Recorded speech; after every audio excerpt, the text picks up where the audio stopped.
August 2024 স্বাধীনতার ৭৮তম দিবসের আগের দিনটি ছিল সারা দেশের সমস্ত শহর গ্রামে মেয়েদের রাত দখলের প্রতিবাদী দিন। আরজিকর মেডিকেল কলেজে ডাক্তার হওয়ার বাসনায় যে মেয়েটিকে খুন হতে হলো, তার জন্য প্রতিবাদে সামিল আমাদের কবিতা তবু জানতে মন চায়। প্রতিটি বাবা মায়ের কাছে কন্যা রাজকন্যা, রাজকন্যাকে ছোঁ মেরে তুলে নিয়ে যায় চিল।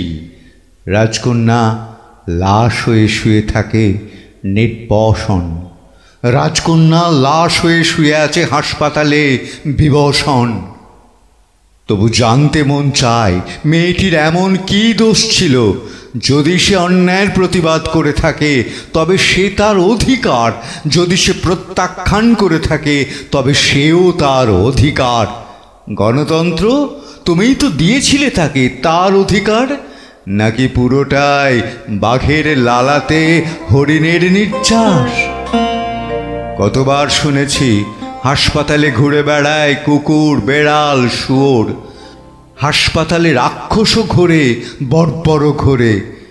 রাক্ষসের ওপর ঈশ্বরের হাত। হে ঈশ্বর, ঈশ্বরের বিচার হবে না? এখনই তো সময় প্রলয় নৃত্যের। ভগবান, ঝলসে উঠছে না কেন তোমার চক্র? এখনই তো সময় উরুভঙ্গের।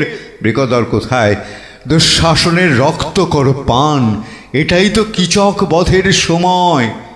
এক চক্রা নগরীতে বক রাক্ষসের তাণ্ডব, এখন নিদ্রার সময় নয় বৃকদর, জাগো।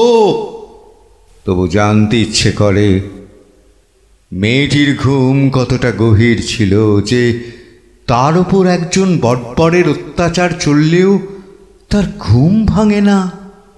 তবু জানতে ইচ্ছে করে বৃষ্টির শেষে আগুন ঝরাবে তো আকাশ, জ্বলবে তো চিতা। অপরাধীর শাস্তি লঘু করার কোনো অপপ্রয়াস চলবে না তো।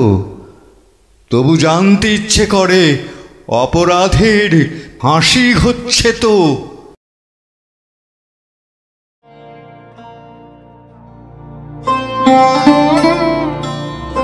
কবিতা তবু জানতে মন চায়। কবি অনুপম শৌরীর সরকার। কবির এই প্রতিবাদী কবিতাটা লেখার জন্য আমার আন্তরিক অভিনন্দন। কবিতা কণ্ঠে দেবাশিস নন্দী। নমস্কার। সবাই প্রতিবাদে সামিল হন, সামিল হতেই হবে।